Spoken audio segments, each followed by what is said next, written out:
अगर आपके पास नासिक घूमने के लिए एक दिन है तो आप क्या कर सकते हैं, इस वीडियो में हम लोग वही देखेंगे।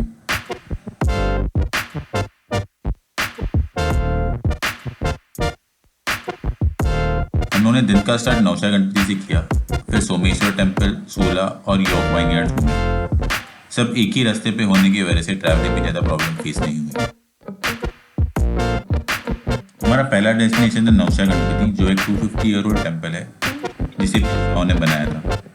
यहाँ माना जाता है कि भक्तों की सारी विशेष पूरे हो जाते हैं और इसी की वजह से इसका नाम नौशा गणपति पड़ा है। यहाँ पे छोटे छोटे बेल्स बांधे हुए स्टेयरकेस के रेलिंग्स पे, जो एक्चुअल में प्रेयर्स है जो यहाँ के आए हुए लोगों ने किए।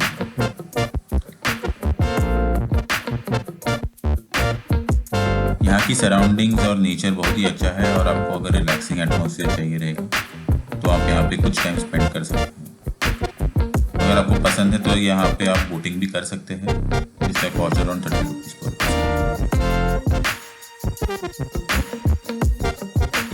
बोटिंग करने के बाद हम निकल पड़े हमारे नेक्स्ट डेस्टिनेशन सोमेश्वर टेम्पल के लिए। सोमेश्वर टेम्पल नासिक का सबसे ओल्ड शिवा टेम्पल है और यहाँ पे भी आप घंटों स्पेंड कर सकते हैं नदी के किनारे बैठ के और नेचर का मजा लेते।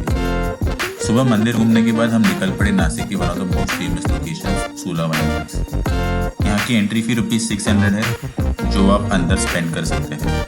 यहाँ पे अलग अलग प्रॉप्स भी रखे हैं जहाँ पे लोग फोटोज क्लिक करते हैं इंस्टाग्राम और फेसबुक के लिए।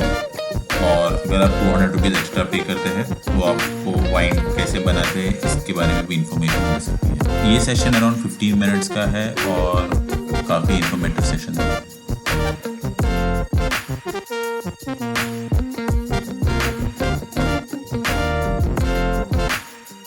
कुछ घंटे सूला में स्पेंड करने के बाद हम यॉर्क में गए खाना खाने के लिए, क्योंकि वहाँ के रिव्यूज़ बहुत ही अच्छे थे। खाना खाने के बाद हम वहाँ पे रिलैक्स किए, सनसेट देखे और इसी तरह हम लोग ने हमारा 1 डे स्पेंड किया नासिक में। अगर आपको ऐसी ही वीडियोस देखते रहने हैं तो आप चैनल को लाइक, शेयर और सब्सक्राइब ज़रूर कीजिए।